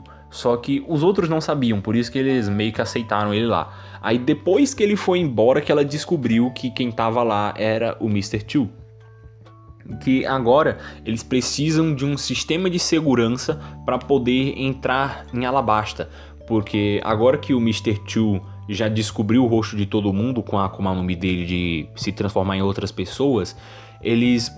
para não ter aqueles conflitos de é você mesmo ou você é o Bon Clay, eles colocam no braço de todo mundo uma fita, que eles simplesmente colocam no braço de todo mundo uma fita normal, assim, só para identificação mesmo. Eles atracam em Nanohana, e logo em Nanohana, o Luffy já chega lá morrendo de fome e todo mundo já tá morto de sede. Então eles saem correndo para chegar no primeiro botequinho que eles encontram. E no primeiro botequinho que eles encontram, eles não encontram apenas comida e água, mas eles também encontram o Smoker e o Ace. Mas, pera, quem é Ace e quem é Smoker? O Smoker, se você não está lembrado, é o fumacento lá de Locktown.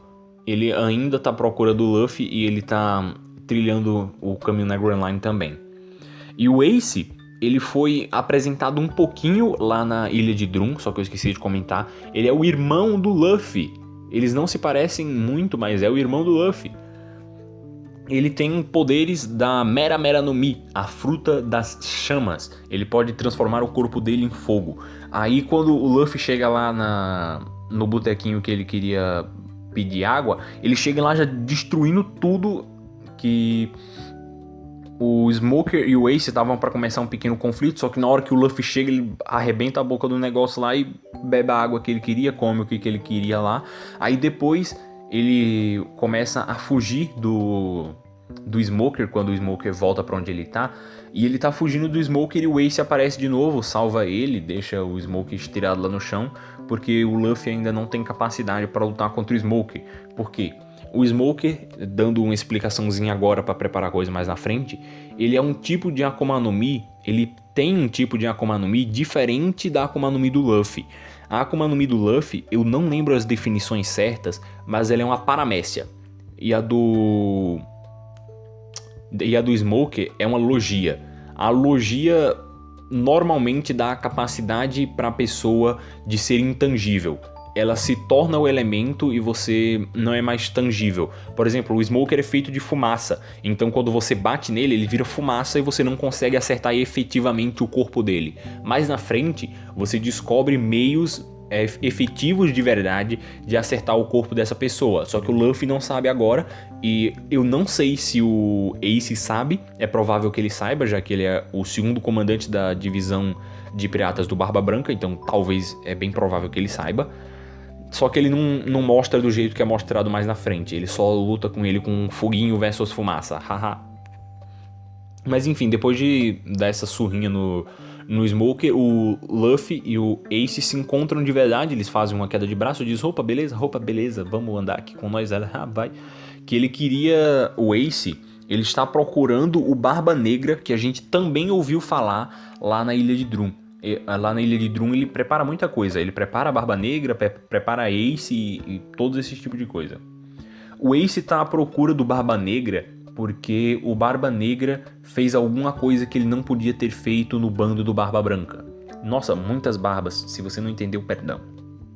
Mas não é tão relevante agora, eu exemplifico melhor mais lá na frente, tipo, muito mais na frente, mas por enquanto só aceita.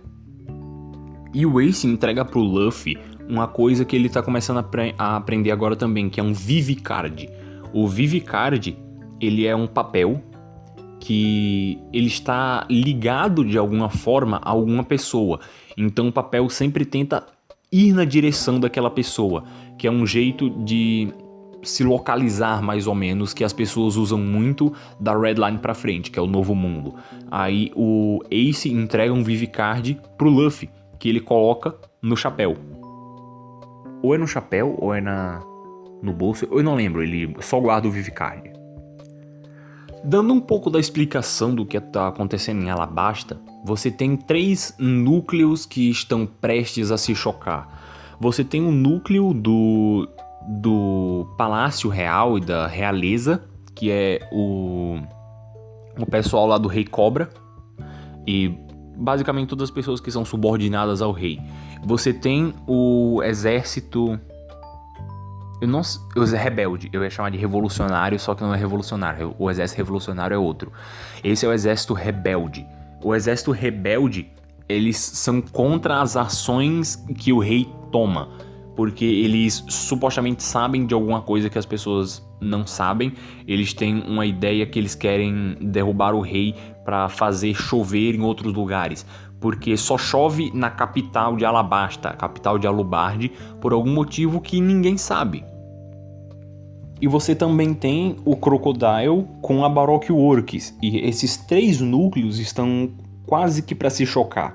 Na realidade, o plano do Crocodile é fazer o rei e o exército rebelde se aniquilarem, aí depois que eles se aniquilarem, ele destrói tudo e fica com um país só para ele. É simplesmente genial esse cara. O Crocodile, ele é um Shichibukai, que se eu não tenho certeza eu não expliquei direito no último episódio e não expliquei nesse ainda. Shichi vem de 7 e Bukai vem de Lorde ou alguém que comanda. não comanda no sentido de dar ordens, mas alguém com status elevado. Você traduziria como sete lords do mar ou alguma coisa do tipo. Eu prefiro a tradução que a Crunchyroll colocou. Eu assisto pela Crunchyroll, aliás, isso é um jabá gratuito, de nada Crunchyroll.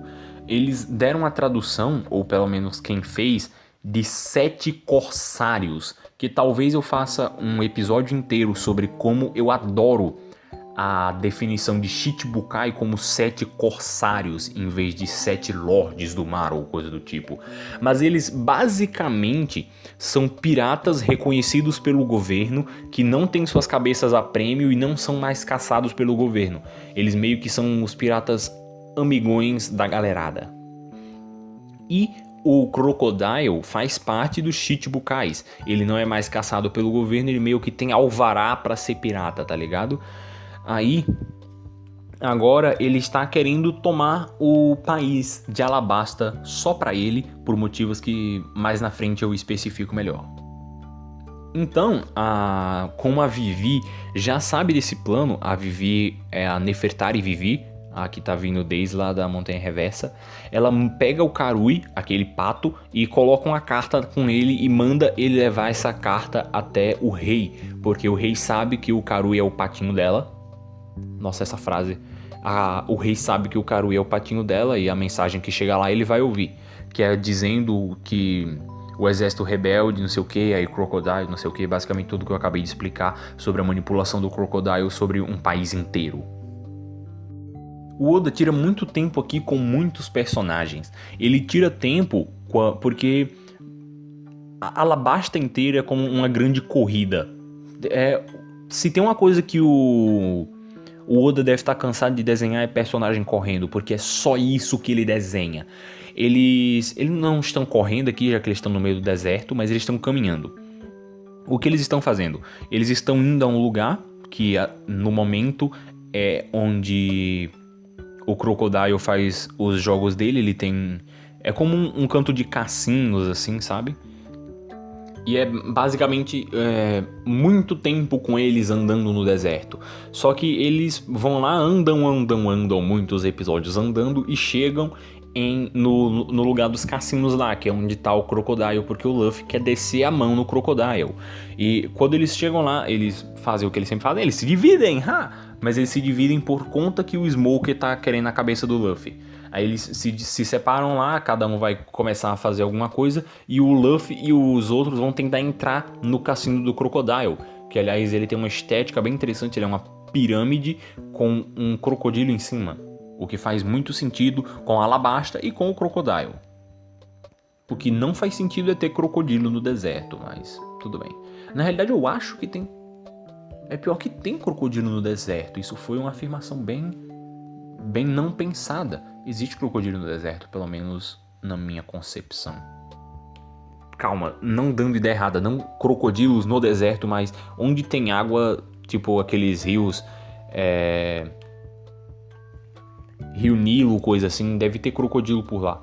Porque, se eu não me engano, crocodilo deve ser algum tipo de deus pros egípcios, então, se é algum deus, eles devem ter visto algum crocodilo algum dia na vida, sabe?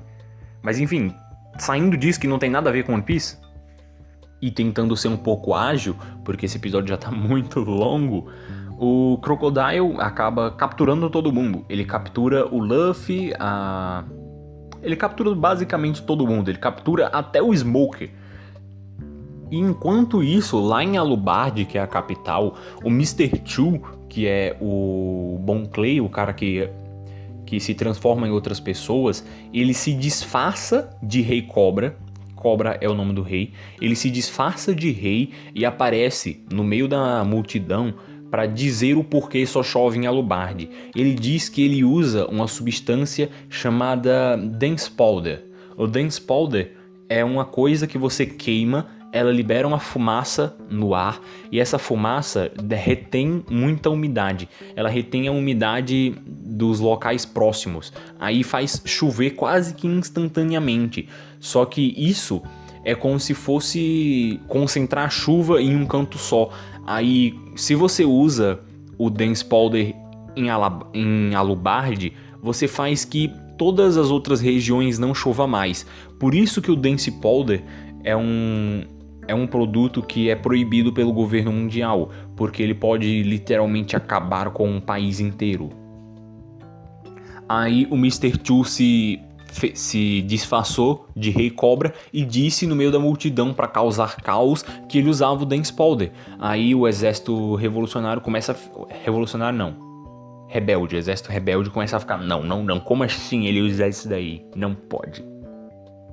Aí você vai ter algumas cenas interessantes, como o Mr. Tree sendo, entre aspas, executado, mas depois voltando. Aí você tem o Sandy chegando, aí o Sandy vai salvar todo mundo, ele bate no Mr. Tree até ele fazer uma cópia da chave que o Crocodile jogou pros crocodilos, que aliás, ele conseguiu levar muitos crocodilos gigantes pro deserto. Ele tinha um aquário gigantesco lá, cheio de crocodilo. Aí um dos crocodilos tinha crocodilo banana.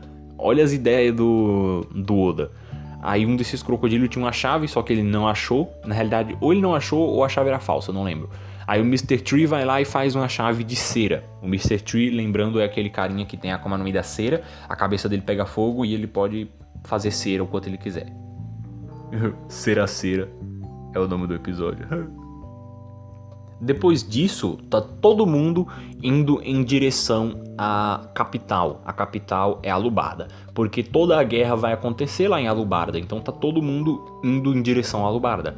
Aí os Mugiwara, depois deles fugirem, eles também vão começar a ir em direção a lá. O Luffy faz amizade com o Caranguejo e o Caranguejo diz que vai levar eles pra lá. Só que antes de todo mundo partir, eles encontram Crocodile no meio do deserto. Dando a explicação, o Crocodile possui a Akuma no Mi da areia.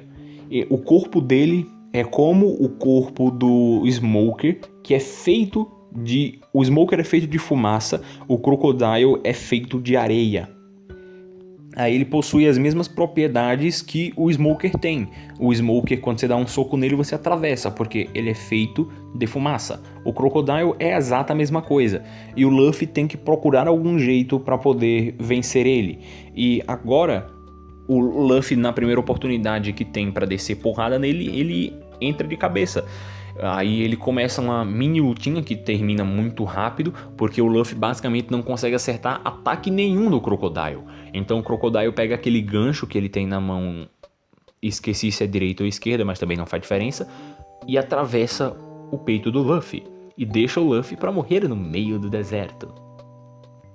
Mas ele toma um golinho d'água, então tá de boa.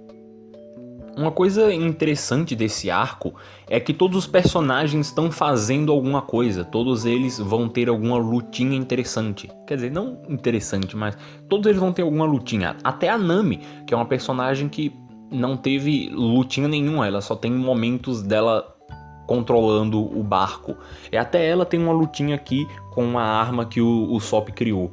Basicamente, o Sop luta junto do Chopper contra uma mulher castor e um cara que é jogador de...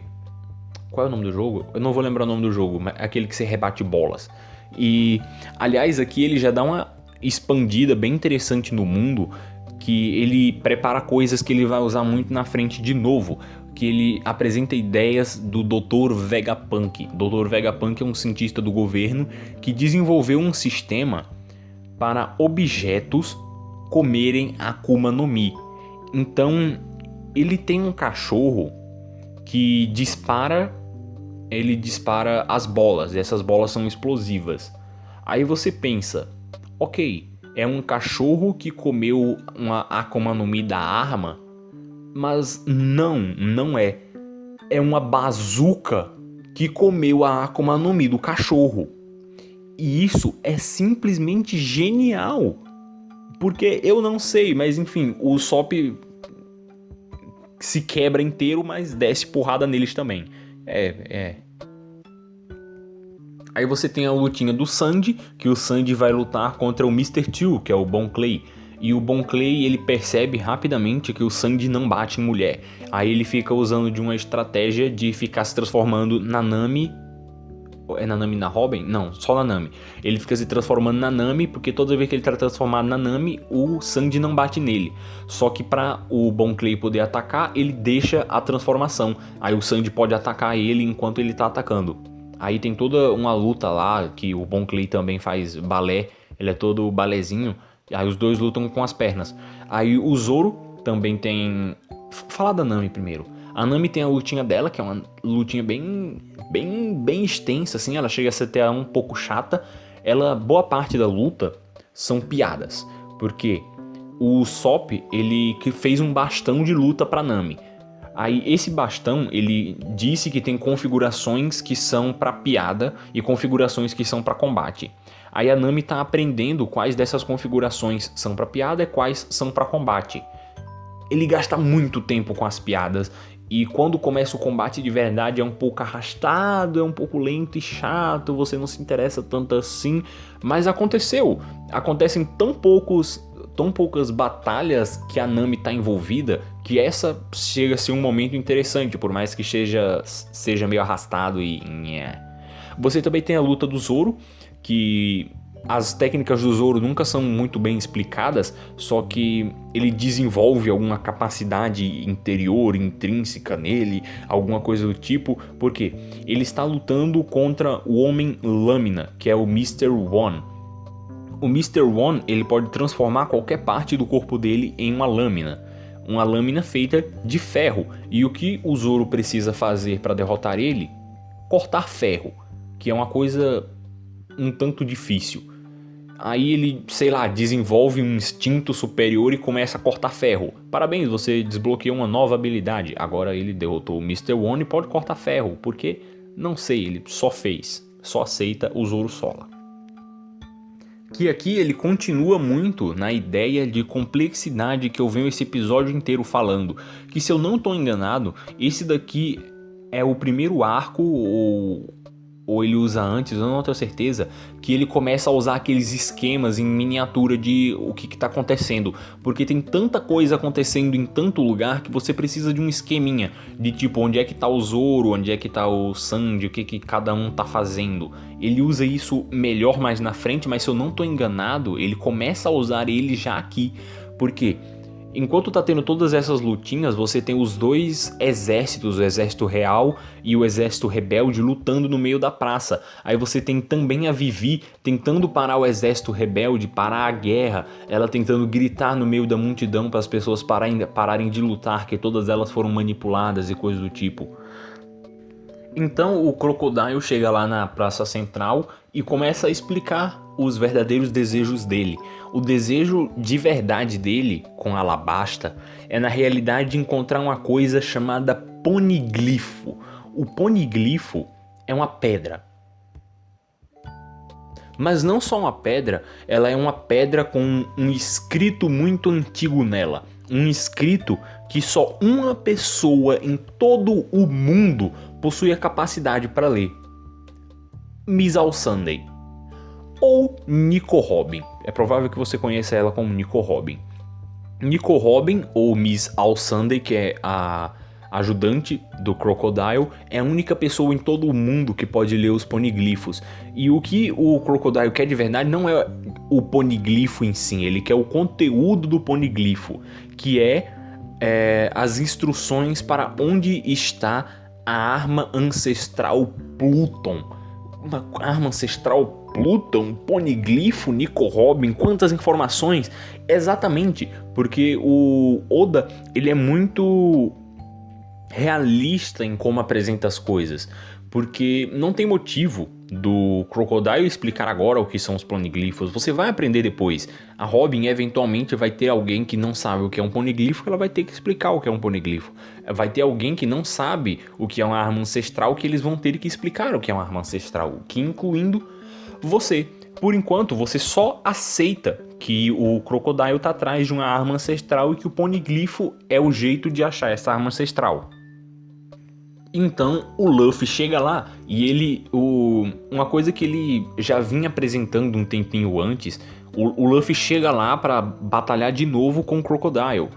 E uma coisa que ele já vinha apresentando antes, eu disse essa frase 2 vezes, não sei porquê, é que o Luffy, ele é simplesmente um gênio do combate. Você pode argumentar o quanto você quiser sobre o Luffy ser besta, ele ser meio lesado, ele ser burro, ele não entende as coisas, mas uma coisa que você não pode dizer é que ele não é um bom combatente. Quando fala de combate, o Luffy é simplesmente um gênio, porque tudo que envolve isso, ele sempre pensa em um jeito prático de resolver as coisas.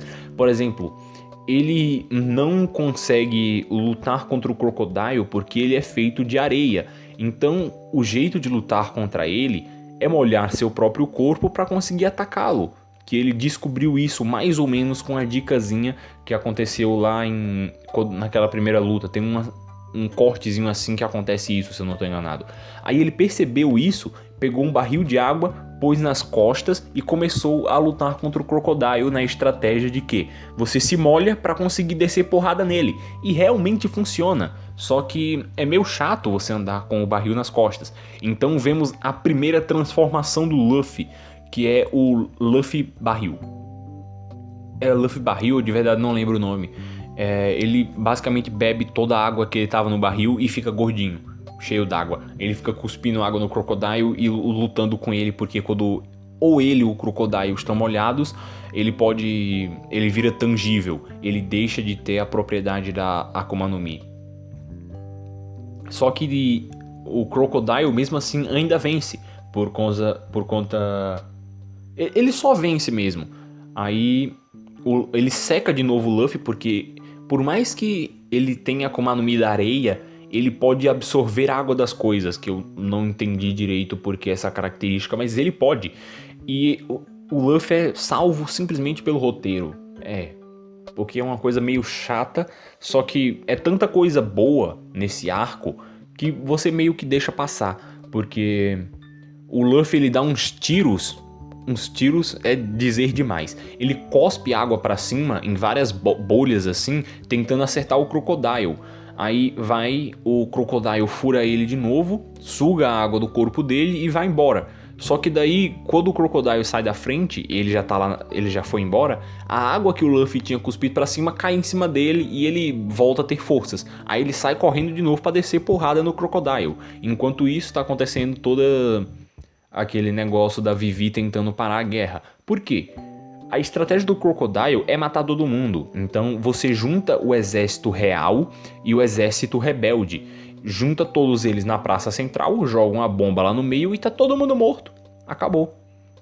Que é essa a ideia dele. E a Vivi sabe que isso está acontecendo. Aí ela passa isso para os outros Chapéu de Palha e eles começam a loquear procurando essa bomba. E eles encontram eventualmente a bomba. Ela estava na torre do relógio, que a Vivi sobe lá, tem toda uma cena bonita deles jogando a Vivi pra cima pra ela desarmar a bomba. Aí depois ela encontra uma vilã lá em cima e, enfim, ela desarma a bomba, só que na realidade era uma bomba relógio e ela ia disparar de todos os jeitos. Então chega lá um outro personagem, que é na realidade eu não notei o nome, eu também não lembro, mas é aquele cara que se transforma em gavião. Enfim, ele pega a bomba, voa pro céu e explode com ela no céu. Que é uma pena que ele não tenha morrido, porque isso tira um pouco da credibilidade que a gente dá pras mortes. Porque se você não vê um personagem morrendo de verdade, você meio que fica descrente que algum outro personagem possa morrer de verdade, já que todos os que morrem voltam à vida, que é o caso do Carinha Gavião. Morte ao Carinha Gavião. Depois disso tudo, na realidade durante isso tudo, estão no subterrâneo Rei Cobra, Nico Robin e Crocodile. Por quê? O Rei Cobra é a única pessoa que sabia do subterrâneo, que é como se fosse um cemitério, que lá dentro do subterrâneo está o Poniglifo, que o Crocodile tá levando a Robin lá, porque a Robin é a única pessoa que pode ler o Poniglifo. Só que quando ele chega lá, a Robin trai o Crocodile e diz que não vai ler o Poniglifo. Na realidade, ela leu e disse que não tem escrito nada. Eu não lembro, mas a Robin trai o Crocodile lá E o Luffy chega, e quando ele chega lá, a Robin tá toda surrada, coisa do tipo, e o subterrâneo começa a cair, ele começa a coisar, e agora vai ter a, de verdade, última batalha do Luffy contra o Crocodile. Só que agora o Luffy tá sem água, como que ele vai lutar contra o Crocodile, sendo que ele precisa estar molhado para poder acertar ele? E aqui eu afirmo de novo, o Luffy é um gênio na batalha. Não é simplesmente roteiro, ele é um gênio na batalha. Já que ele não tem água para molhar seu próprio corpo e conseguir contra-atacar no Crocodile, ele usa o próprio sangue, que é molhado, para poder atacar. Já que ele está encharcado de sangue, ele usa a propriedade do sangue, que é ser molhado, para conseguir pular a barreira da logia do Crocodile e conseguir atacar ele. Assim, tem toda uma lutinha lá, uma lutinha que mesmo o Luffy envenenado, todo surrado, seco e os caralho tudo, ele dá um gomu-gomu no alguma coisa e estoura o chão lá do canto lá que eles estavam, eu não lembro o nome, do cemitério, coisa assim. Ele estoura o chão lá, que é um soco pra cima assim, que aliás eu não faço ideia de como é que funciona a física de One Piece, que ele consegue passar tanto tempo no ar, colocando força pra cima. Aí, eu não sei, na realidade eu não sei se eram vários socos ou só um, eu não lembro de verdade isso. Mas enfim, o Crocodile é derrotado e a guerra para e todo mundo sai feliz. E ninguém morreu, haha! Esse arco, depois de todos esses acontecimentos, tem várias cenas muito memoráveis, principalmente não principalmente, mas uma que é memorável pra mim por conta da dublagem. A saga Alabasta eu vi o dublado do Netflix e tem uma cena daqui pra frente que é muito interessante, que é quando a Marinha ela interfere nas notícias. Em vez de dizer que foi o Luffy que derrotou o Crocodile, eles dizem que foi o Smoker e a Tashigi que derrotaram o Crocodile. Só que daí o Smoker não quer receber os créditos por isso, e ele manda todos os oficiais superiores a ele do governo a merda. Isso mesmo. Ele é promovido ainda. É sim, não sei como que funciona desacato à autoridade no mundo de One Piece, mas ele manda todo mundo a merda. Foi uma cena da hora. E depois da resolução de todos os conflitos que estavam acontecendo lá em Alucard, em toda a Alabasta, o Crocodile é preso, ele obviamente perde o seu posto de Shichibukai, que aliás, o ponto dele ser preso é algo importantíssimo mais na frente, não importantíssimo, mas importante mais na frente na história, que o Oda é incrível em ligar os pontos, ele liga todos os pontos, de verdade. Preste atenção em tudo que eu tô dizendo, que quando eu chegar em Marineford, a cabeça de todo mundo explode. Depois disso, o Luffy dá a opção pra Vivi dela se juntar ao bando, só que ela acaba recusando por conta de que ela quer ajudar o reino de Alabasta a se reconstruir. Aí ela acaba não entrando ao bando, só que ainda tem uma cena muito bonita, que é aquela cena dos Mugiwaras indo embora, só que eles não podem gritar, eles não podem dizer nada para não chamar a atenção da marinha e ter que fugir da marinha estando fugindo já de um país. Aí eles simplesmente ao longe levantam os braços em que estava presa aquela fitinha e mostram que embaixo da fita eles tinham um segundo sistema de segurança, que era um X desenhado. Aí todos eles tiram as fitas e levantam os braços para se despedir da Vivi, naquela cena simplesmente esplêndida, linda, cheirosa, bonita, gostosa, daquelas memoráveis que você passa a sua vida inteira pensando. Muito bonitinho. O Oda é incrível em criar essas cenas. E antes de Alabasta terminar, você ainda tem um início da junção de um personagem ao bando, que é a Robin. A Robin, a pessoa que pode ler os poniglifos, ela simplesmente aparece no navio do Luffy. E ela diz: Luffy, eu posso ser sua companheira? Aí o Luffy diz: pode sim. Gera um pouco de desavença, mas ela fica. Então eu acho que é isso, eu comentei tudo, né, todos os acontecimentos da saga Alabasta, saindo desde a Montanha Reversa até Alabasta em si. É uma saga interessante, porque acontece muitas coisas, o mundo é muito expandido, ele pega todos os conceitos que ele deu antes e exemplifica melhor e faz todas as coisas se encaixarem melhor ainda. Ele tem problemas como nenhum personagem interessante morre, só morre os figurantes lá da guerra, tá ligado? Aí isso tira um pouco da credibilidade da obra de quando o Oda tiver de matar algum personagem de verdade. Porque quando ele for fazer isso, você fica um pouco descrente de se ele vai morrer de verdade ou se ele vai simplesmente aparecer de novo. Por exemplo, o Bon Clay, que é o Mr. Two, ele gosta do Luffy. Ele tava lutando simplesmente por ele ainda estar servindo o Crocodile. E ele meio que se sacrifica aqui para fazer o Luffy conseguir sair de Alabasta. E nesse sacrifício você pensa que o Bon Clay morreu, só que ele volta mais tarde. Eu não vou dizer que a volta do Bon Clay seja ruim, eu até gostei, só que tem algumas outras voltas, tipo do Pel, que é o cara gavião, que não faz sentido nenhum. Deixa o cara morrer, ele tentou se sacrificar para salvar todo mundo. Qual o problema? Por que você quer trazer ele de volta, sabe? Mas fora esses problemas pontuais de tipo o Luffy atirar água pra cima e misteriosamente ela cair justo em cima dele e conseguir continuar lutando, é um arco muito interessante que expande a história e continua toda a ideia muito interessante que nós vinhamos seguindo. Então, eu acho que é isso, nós terminamos aqui a saga Alabasta e na próxima saga vamos englobar Skypiea. E então eu acho que eu lhe vejo no céu. Até a próxima cena.